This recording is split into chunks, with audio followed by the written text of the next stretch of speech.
A very warm welcome to Concise Classes। तो students, आज से हम सीटेट 2020 के लिए इंग्लिश पेडागोजी का क्रैश कोर्स स्टार्ट करने जा रहे हैं। जैसा कि आपको पता है, आपके 30 क्वेश्चंस आते हैं, ठीक है, जिसमें जो आपके 15 क्वेश्चंस हैं वो आपकी ग्रामर या फिर कॉम्प्रिहेंशन से आ जाते हैं, और जो बाकी बचे 15 क्वेश्चंस हैं उसमें आपकी इंग्लिश पेडागोजी आती है।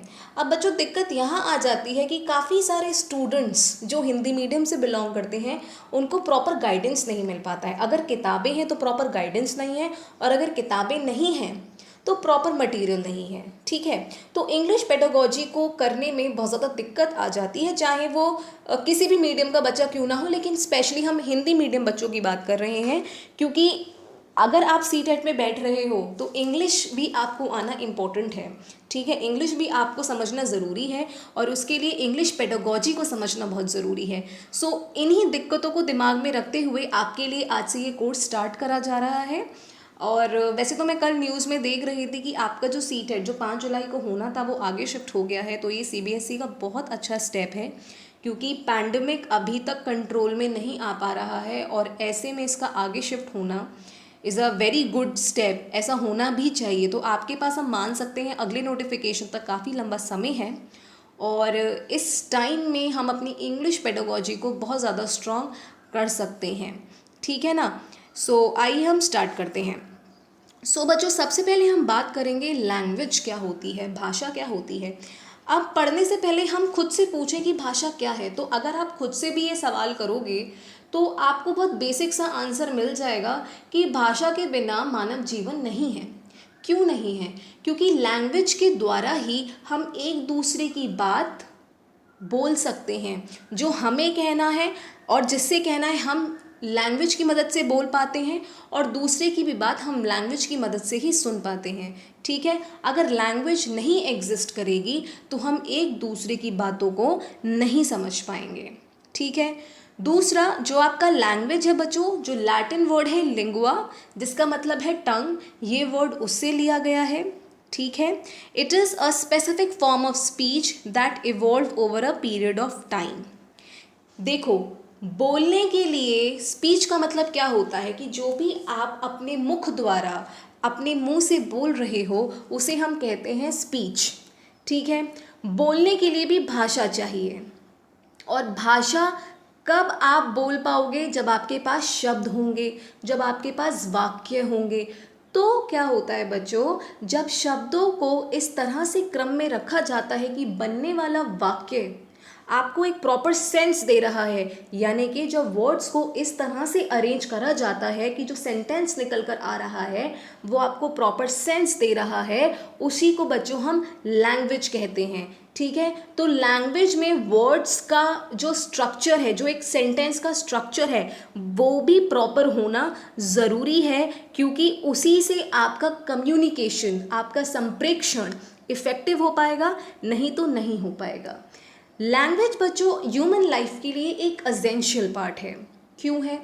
क्योंकि अगर भाषा नहीं होगी, जैसा कि मैंने आपसे कहा, हम एक दूसरे की बातों को एक दूसरे तक नहीं पहुंचा पाएंगे। अपने विचारों को किसी और के समक्ष स्पष्ट रूप से रखने के लिए भाषा का होना बहुत ज़रूरी है, लैंग्वेज का होना बहुत ज़रूरी है, ठीक है।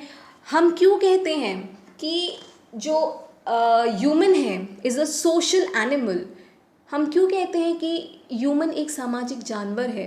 क्यों हम लोग जानवरों से अलग हैं?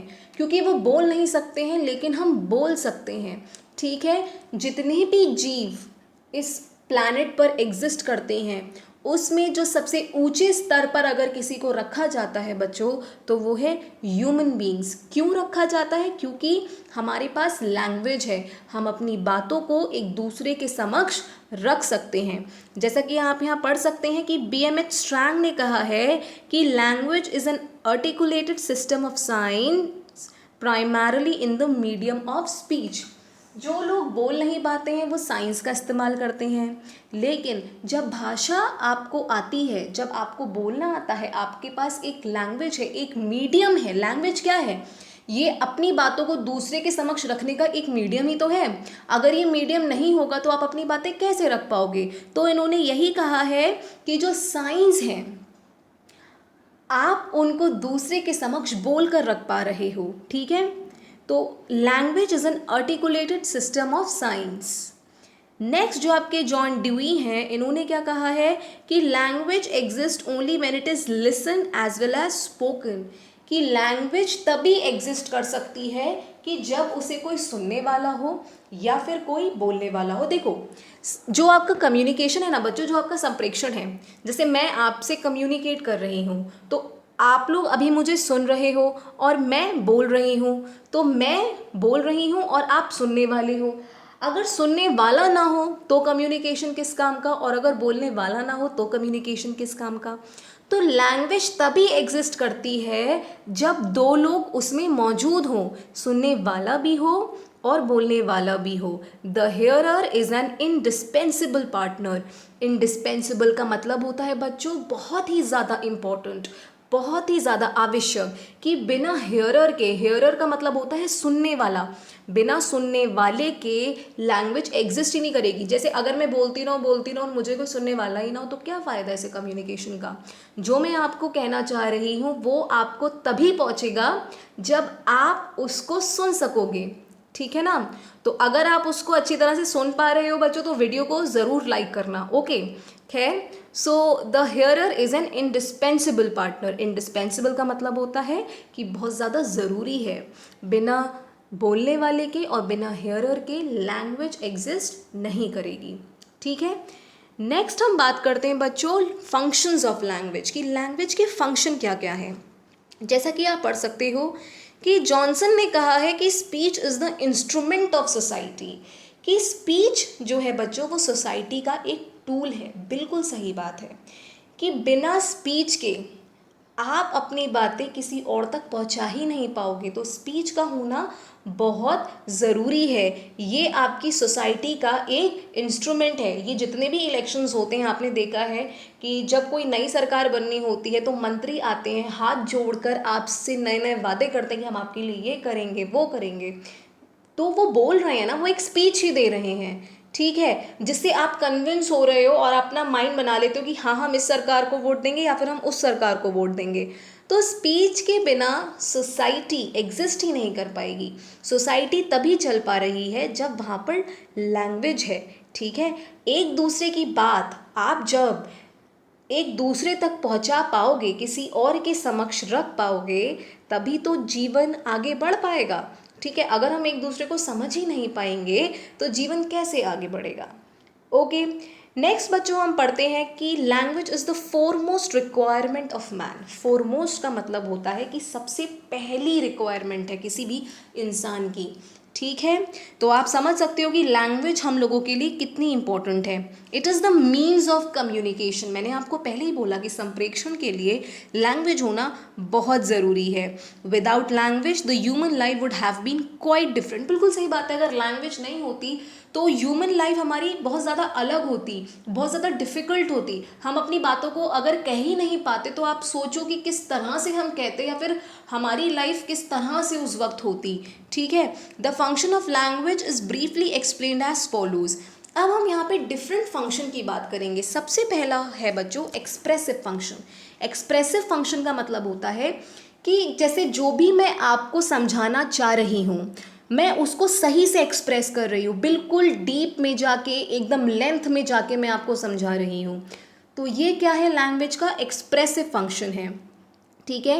Language help ones to bring out pent up feelings through which one can evoke desirable feelings among readers और लिसनर्स। अब हम इसको हिंदी में थोड़ा समझते हैं कि लैंग्वेज की मदद से क्या होता है। जैसे आप ये समझो कि कोई पोएट है, कि कोई कवि है, और जब वो अपनी कविता लिख रहा है तो जो भी उसके मन में फीलिंग्स हैं, जो भी उसके मन में है बातें, वो उनको पेन की मदद से लिख रहा है ना, आपके समक्ष वो लिखकर प्रस्तुत कर रहा है।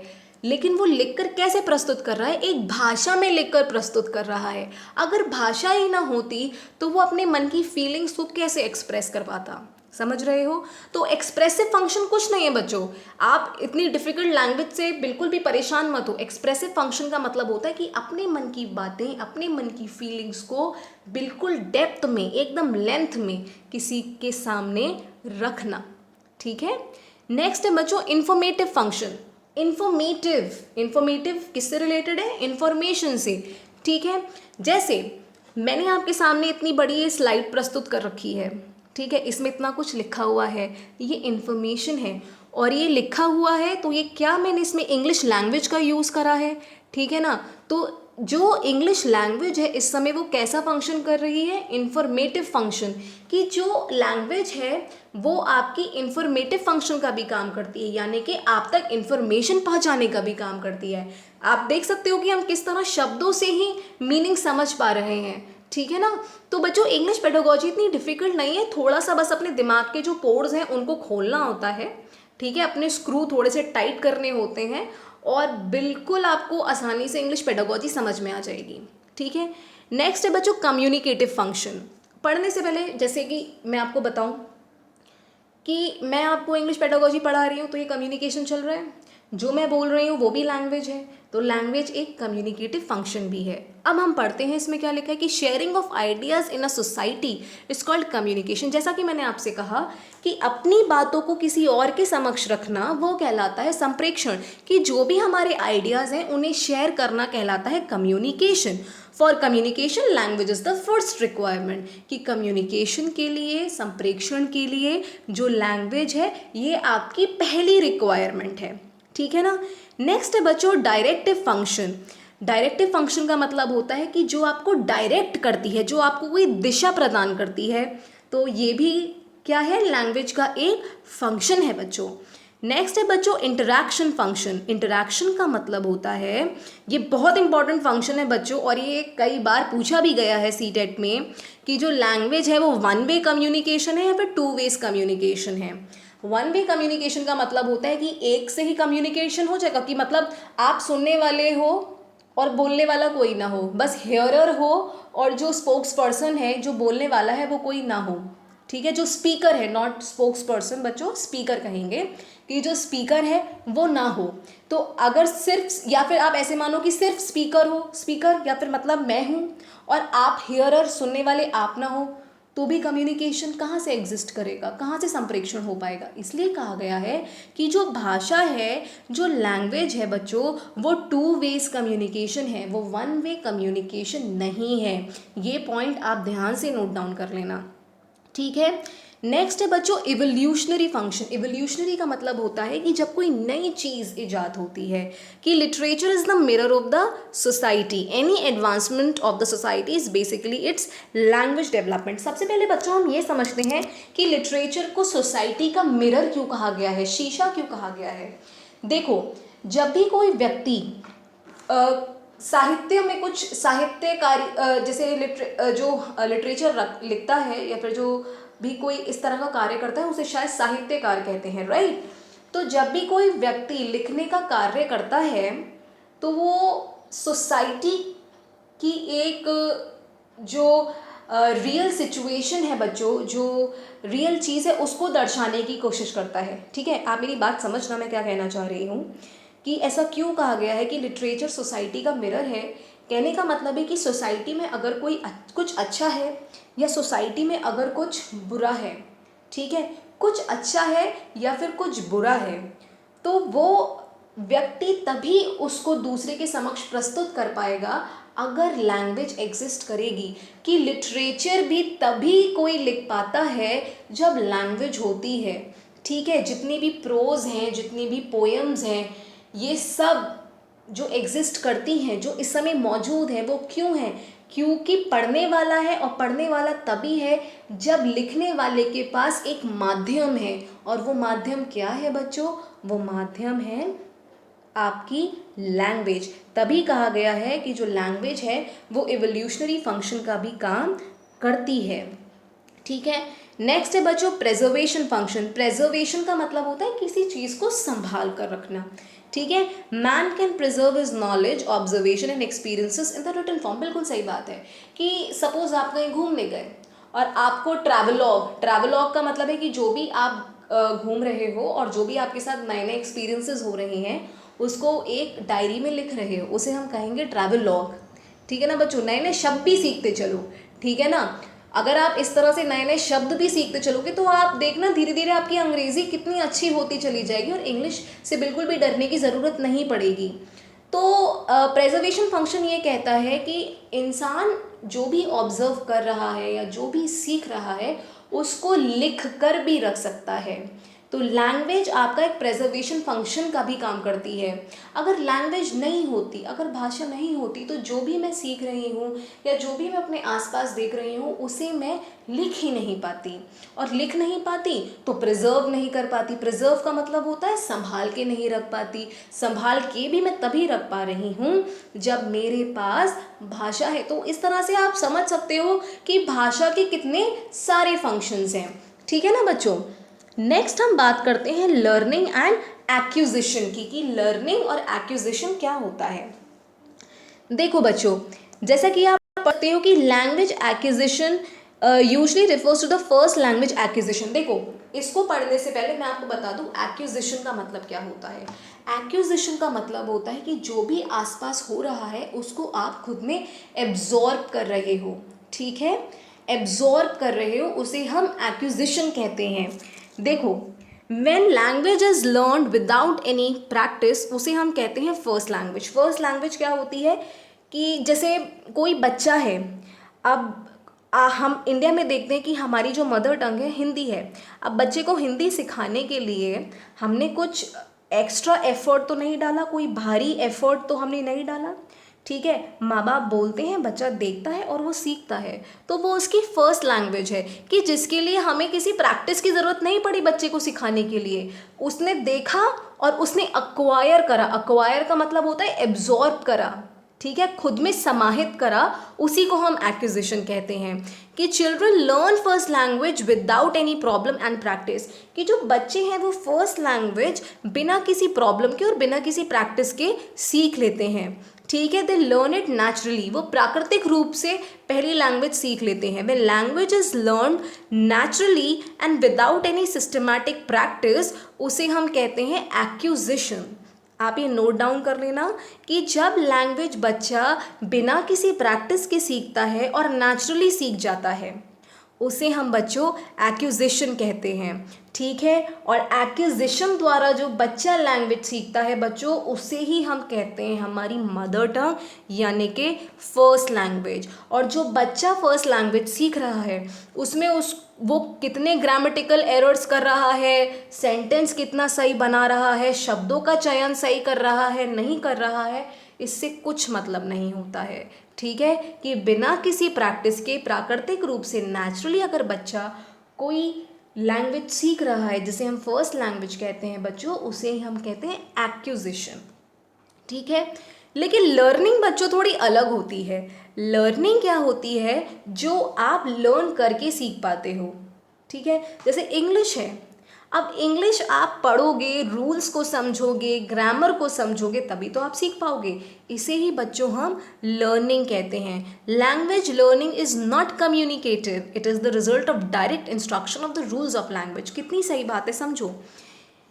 जब हम एक्विजिशन की बात कर रहे थे ना, बहुत बार बच्चों एक्विजिशन और लर्निंग में डिफरेंस पूछा चला जाता है और बच्चों को समझ नहीं आता है कि किस तरह से उसके बीच का डिफरेंस समझे। तो आज समझना कि एक्विजिशन जो है ना बच्चों, वो होता है नेचुरली। वो तब होता है कि जब आप अपनी मदर टंग सीख रहे हो, जिसे हम फर्स्ट लैंग्वेज कहते हैं, जो आप बिना प्रैक्टिस के नेचुरली सीख रहे हो। ठीक है, कोई बाहरी एफर्ट की ज़रूरत नहीं है, किसी तरह की प्रैक्टिस की ज़रूरत नहीं है। लेकिन सीखी कैसे? कम्युनिकेशन से। आपने देखा है कि बच्चा जो है जब 3 साल का हो जाता है तो वो उसकी जो स्पीच है काफ़ी हद तक बच्चों सही होने लगती है ना, वो शब्दों को वाक्यों में डालने लगता है। टूटे फूटे ही वाक्य होते हैं लेकिन वो डालने लग जाता है। कैसे? कम्युनिकेशन से। कम्युनिकेशन वो किससे करता है? अपने माँ बाप से। ठीक है, जो उसके आसपास के लोग हैं उनसे। तो जो एक्विजिशन हो रहा है ना बच्चों, वो कम्युनिकेशन के द्वारा हो रहा है। लेकिन लैंग्वेज लर्निंग में ऐसा नहीं है। ठीक है, क्योंकि लैंग्वेज लर्निंग जो है बच्चों, आप इसमें लैंग्वेज को लर्न करने के लिए आपके पास रूल्स होने ज़रूरी है। कि सपोज करो मुझे आज इंग्लिश पढ़नी है, ठीक है, मेरी पहली लैंग्वेज तो हिंदी है लेकिन आज मुझे इंग्लिश पढ़नी, तो मेरे पास एक किताब होनी ज़रूरी है। तो किताब में जो भी इंफॉर्मेशन लिखी है, कौन सा फंक्शन है बच्चों? Informative function. ठीक है ना, लैंग्वेज लिखी है, इंफॉर्मेटिव फंक्शन का काम कर रही है वो टेक्स्ट बुक। तो जो भी इंफॉर्मेशन लिखी है मैं उसे पढ़कर समझ रही हूँ, तो कोई कम्युनिकेशन तो नहीं हो रहा है, लेकिन मैं वो भाषा भी सीख रही हूँ। अब जब मैं वो भाषा सीख रही हूँ तो फिर मैं ग्रामर का भी ध्यान रख रही हूँ। ग्रामर का मतलब कि पंचुएशन मार्क कहाँ आएगा, कि प्रेपोजिशन कहाँ पे आएगी, या फिर शब्द की स्पेलिंग क्या रहेगी जो भी मैं वर्ड्स लिख रही हूँ। तो इसको कहते हैं बच्चों हम लैंग्वेज लर्निंग। तो लैंग्वेज लर्निंग आपकी कम्युनिकेटिव नहीं होती है, ठीक है।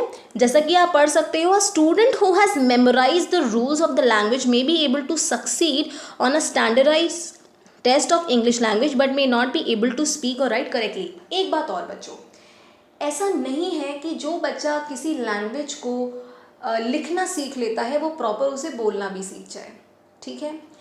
हम इंग्लिश की बात कर लेते हैं। कभी कभी ऐसा होता है कि हम जब इंग्लिश में बात करते हैं तो हमारा कॉन्फिडेंस थोड़ा डगमगा जाता है, या फिर हमारा प्रोनाउंसिएशन अच्छा नहीं होता है, ठीक है। सपोज़ करो हम वॉज को वाज कहते हैं, या फिर हम कॉल्ड को कार्ड कहते हैं, ठीक है ना, क्योंकि हमारा प्रोनाउंसिएशन सही नहीं है और हम हिचकिचाते हैं।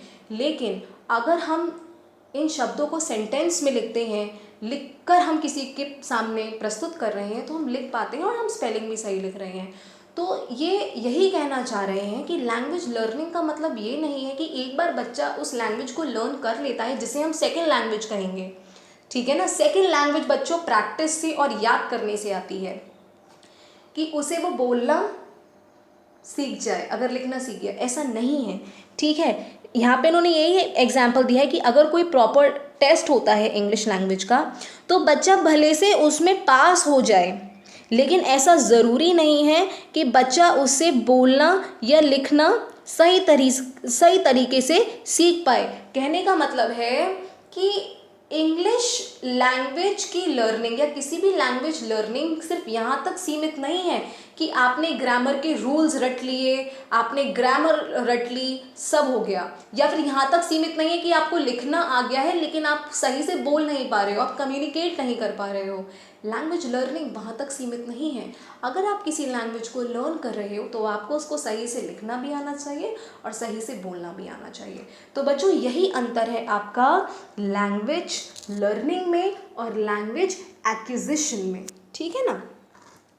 नेक्स्ट बच्चों हम यहाँ बात करते हैं BF स्किनर और पावलोव, ठीक है। आपको पता है कि जो पावलोव हैं और जो BF स्किनर हैं ये बिहेवियरिस्ट हैं, ठीक है। एक ने आपकी क्लासिकल कंडीशनिंग की थ्योरी दी थी जो आपके पावलोव थे, और BF स्किनर ने ऑपरेंट कंडीशनिंग की थ्योरी दी थी, ठीक है ना। और इन्होंने कहा था कि learning takes place first if a correct response is given to a student, कि लर्निंग तभी हो पाती है अगर बच्चों को एक करेक्ट रिस्पॉन्स दिया जाए। अगर करेक्ट रिस्पॉन्स नहीं दिया जाएगा तो लर्निंग सही ढंग से नहीं हो पाएगी। कहने का मतलब है कि लर्नर्स यानी कि जो समझने वाले हैं, वो सीखने वाले हैं, उन्हें ये पहली बार में ही पता होना चाहिए कि जो उनका एफर्ट है वो सही है या फिर गलत है, ठीक है। And every new item must be learn by reinforcement and further practice before further learning begins. कहने का मतलब है कि जो भी इनके अकॉर्डिंग जो आपके पावलोव हैं और जो स्किनर हैं ये कहते हैं कि बच्चा अगर कोई भी नई लैंग्वेज सीख रहा है तो उसको एक करेक्ट रिस्पॉन्स पहले ही मिलना चाहिए। करेक्ट रिस्पॉन्स पहले ही मिलेगा तो उसे पता होगा कि वो सही डायरेक्शन में जा रहा है या फिर वो गलत डायरेक्शन में जा रहा है, कि जो उसकी स्ट्रैटेजी है, जो उसकी टेक्निक है किसी लैंग्वेज को सीखने की, वो सही है या फिर वो गलत है। अगर वो गलत है तो उसे सही करा जाए और फिर खूब ज़्यादा प्रैक्टिस कराई जाए, रीइंफोर्समेंट कराया जाए, इससे पहले वो उस पर्टिकुलर लैंग्वेज को आगे सीखने के लिए बढ़े। तो सबसे पहले ज़रूरी ये है कि जो वो सीख रहा है पहले उसे स्ट्रॉन्ग बनाए, उसे मजबूत करे, उसके बाद वो आगे बढ़े। तो ये तो है बच्चों बिहेवियरिस्ट का कहना, ठीक है। लेकिन जो आपके कॉग्निविस्ट होते हैं ये 3 चीज़ों पर ध्यान देते हैं, मीनिंग, नोइंग, अंडरस्टैंडिंग। कि अगर आप कोई लैंग्वेज सीख रहे हो तो आपको उसका मीनिंग पता होना चाहिए और वो आपको समझ में आनी चाहिए, ठीक है। तो तभी कॉग्निविस्ट ये कहते हैं कि जो लैंग्वेज एक्विजिशन है ये ऑटोमेटिकली अटेन हो सकती है, कि आप इसे ऑटोमेटिक तरह से सीख सकते हो, लेकिन बिहेवियरिस्ट कहते हैं कि लैंग्वेज जो है एक बिहेवियर है which is one sided and somewhat superficial, कि इनका ये कहना है कि जो लैंग्वेज है बच्चों वो वन साइडेड है। ठीक है, कि आप बिहेवियर के द्वारा लैंग्वेज को सीख सकते हो, लेकिन ऐसा नहीं है, क्योंकि लैंग्वेज है ना बच्चों वो आपकी वन वे कम्युनिकेशन कभी थी ही नहीं, वो आपकी शुरू से टू वे कम्युनिकेशन रही है। तो बिहेवियरिस्ट और कॉग्निटिविस्ट का यहाँ पर आकर एक अलग पॉइंट ऑफ व्यू आ जाता है, जहाँ वो ये कहते हैं बिहेवियरिस्ट कि बच्चों को करेक्ट रिस्पॉन्स देना ज़रूरी है शुरुआत में ही, जिससे उन्हें पता लग जाए कि जो उनकी टेक्निक है किसी लैंग्वेज को सीखने की वो सही है या गलत है, प्रॉपर रेनफोर्समेंट हो। ठीक है, और उसके बाद वो आगे याद करने के लिए बढ़ें। लेकिन जो आपके कॉग्निटिविस्ट हैं वो कहते हैं कि सबसे पहले बच्चों को शब्दों का मतलब समझ में आना चाहिए, और उन शब्दों के मीनिंग के साथ साथ जो वाक्य हैं उन्हें भी समझ में आना चाहिए। मतलब ऐसा नहीं है कि आपने पढ़ा, मतलब आप पहले ये समझो कि बिहेवियरिस्ट और कॉग्निटिविस्ट में अंतर क्या है। पहले मैं आपको ये समझाती हूँ, फिर आपको और अच्छी तरह से समझ में आएगा। देखो, बिहेवियरिस्ट ये कहते हैं, ये जितने भी हैं, पैवलोव हो गए, बीएफ स्किनर हो गए, इनका मानना ये है कि बच्चा कुछ भी सीखता है ना तो वो अपने वातावरण के द्वारा सीखता है, यानी कि जो बच्चे और वातावरण में जो इंटरेक्शन होता है उसके द्वारा वो सीखता है। तभी पैवलोव ने बच्चों आपकी क्लासिकल कंडीशनिंग दी और आपकी बीएफ स्किनर ने ऑपरेंट कंडीशनिंग दी, जिसमें उसने स्किनर ने रेनफोर्समेंट की बात करी कि पॉजिटिव रेनफोर्समेंट होना चाहिए या फिर नेगेटिव रेनफोर्समेंट होना चाहिए। ठीक है ना। लेकिन जो आपके कॉग्निटिविस्ट हैं ये आपके मेंटल लेवल पर ज़्यादा ध्यान देते हैं, ये आपकी समझने की शक्ति पर ज़्यादा ध्यान देते हैं। ठीक है, ये बिहेवियर पे ध्यान नहीं देते हैं, ये आपकी समझने की शक्ति पर ज़्यादा ध्यान देते हैं। तो यही अंतर है बच्चों बिहेवियरिस्ट और कॉग्निटिविस्ट के बीच में। तो बिहेवियरिस्ट तो ये कह रहे हैं कि पहले ही आप उनको एक करेक्ट रिस्पॉन्स दे दो कि जिससे उन्हें पता लग जाए कि जो वो सीख रहे हैं वो सही है या गलत है, फिर उनका रेनफोर्समेंट होना चाहिए, प्रॉपर प्रैक्टिस होनी चाहिए, और तब वो आगे पढ़ने के लिए बढ़े। लेकिन जो कॉग्निटिविस्ट हैं वो ये कहते हैं कि जो लर्नर है ना उसको एक प्रॉपर समझ होनी चाहिए, शब्दों का मतलब पता होना चाहिए, उनकी अंडरस्टैंडिंग होनी चाहिए। ठीक है ना। नेक्स्ट बच्चों हम बात करते हैं लर्निंग की स्टेजेस के बारे में। देखो, लर्निंग की 5 स्टेजेस होती हैं। सबसे पहली होती है एक्विजिशन। एक्विजिशन का मतलब होता है, जैसा कि मैंने आपको बताया, कि कोई भी चीज़ को अपने अंदर समाहित करना, एब्जॉर्ब करना। जैसा कि आप पढ़ सकते हो, the person learns a new task, कि पर्सन कोई भी नया टास्क जब लर्न करता है उसे हम कहते हैं एक्विजिशन। फ्लुएंसी या फिर प्रोफिशिएंसी, प्रोफिशिएंसी या फिर फ्लुएंसी का मतलब होता है बच्चों निपुणता। ठीक है, the person learns to perform the new task to a higher degree of accuracy, कि जो उसने नया टास्क सीखा है अब वो उसे नेक्स्ट लेवल तक पहुंचा रहा है। जैसे आपने लैंग्वेज पढ़ना शुरू करा, इंग्लिश लैंग्वेज पढ़ना शुरू करा, ठीक है, अब आपने सारे ग्रामर के रूल्स पढ़ लिए, सब पढ़ लिए, अब आप उसको बोलने में भी ला रहे हो तो उसे कहेंगे फ्लुएंसी, प्रोफिशिएंसी, कि अब आप एक नेक्स्ट लेवल पे अपनी इंग्लिश लैंग्वेज को पहुंचा रहे हो। दूसरा होता है बच्चों मेंटेनेंस। मेंटेनेंस का मतलब है कि भले से आप ग्रामर के रूल भूल जाओ, लेकिन वो आपके दिमाग में इस तरह से बैठ चुकी हैं कि अगर आप अगली बार भी इस लैंग्वेज में किसी से बात करोगे तो आप सही तरह से उससे कम्युनिकेट कर पाओगे और प्रॉपर ग्रामर के रूल्स और सही तरह से सेंटेंसेस आप बना पाओगे।